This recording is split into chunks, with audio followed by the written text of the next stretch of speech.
sure that many of you know who I am, and I'm hoping that most of you also know what I stand for. I don't put my name to a product without really believing in it. I can make a lot more money and put my name on a lot more products, but I don't. I have to believe in it. I also hope that you understand when I'm doing this right now, when I'm talking to you about this, I'm sincere about it and I'm passionate about it. I believe that what Crosman's come up with is revolutionary in our hunting industry.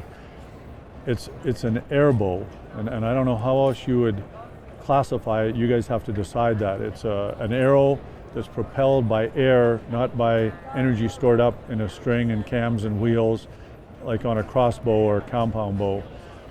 I've used this piece of equipment now, and I was skeptical. I got to tell you. I mean, I looked at it and said, "Well, it looks a little different." But I can honestly tell you that it's amazing, and it was shocking the first time I used it.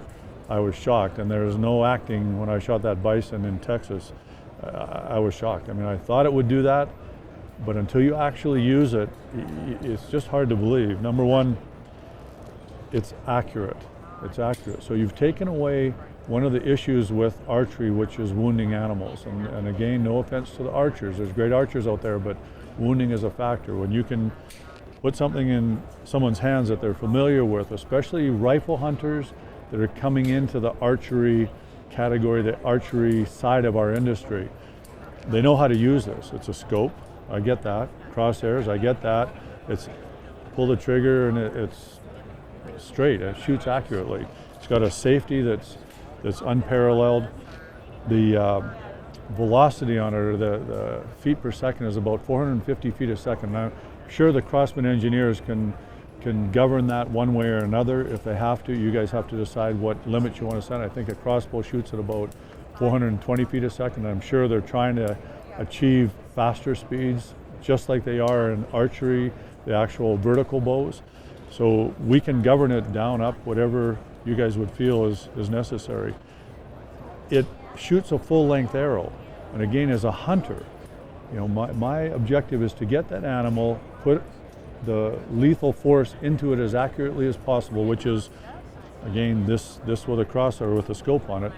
But also you have to have the penetration, which means I've got to have a full-length arrow. The bolt just doesn't do it. This does. The most important factor, I think, on this, to me, is the safety factor. My rules for all my guides and anybody I'm with hunting, anybody I'll ever talk to about hunting, is the 5 rules of hunting are safety, safety, safety, safety, and safety. Now, I'm not afraid of a lot of things. I'm afraid of crossbows. You won't see me shooting a crossbow very often, not because I don't want to hunt with one, but because I'm afraid of it. I'm holding too much energy by my face, potential energy that something goes wrong. It's right here. It's right here. It's too dangerous. And in the heat of the moment, I know I'm going to stick my thumb up where it doesn't belong, and my thumb's going to be gone. I know me. I focus on the animal, not on what I'm doing with that gun, other than keeping it pointed in a safe direction. And with a crossbow, to also be thinking, where's my thumb? Guys are going to lose their thumbs, and ladies are going to lose their thumbs because of a rule. And this gets rid of that. It's the safest piece of equipment I've ever seen in terms of that. The most important thing I think that you're going to have to deal with, or the issue is going to be that the archers that exist out there right now are going to take offense to this. They're going to see it as an affront, number one, but also a threat to their time in the field. And mostly if they break it right down, which would be very difficult for them to do, for any of you, human nature, we don't like to do that, it's because they don't want to denigrate what they've accomplished with their vertical bows or with their crossbows by something that they perceive as being easier or simpler. And we've gone through this with the side hammer muzzleloaders to the inline muzzleloaders, from the traditional bows to the compound bows. We've already fought this battle. To the crossbows, which we've already accepted in most states. We've already started on that pathway. We want more people out in the field. More people generates more revenues. The animals can only survive in our world today if they pay for themselves, which means revenues, and that's what you understand more than anybody. So the answer to that, and I've had this discussion with many of my hunting peers that are they're dedicated vertical archers, is that we're not coming at you guys with this piece of equipment. What we're trying to do is appeal to the rifle hunters. What is there, 3 million or 5 million hunters in the world right now, or in our American world? How many of those are rifle hunters? The vast majority. How many are archery hunters? Very tiny minority, and I know I'm involved with the archery industry. So we're not trying to push the archers. What we're trying to do is get the rifle hunters out there using something that gives them a better experience.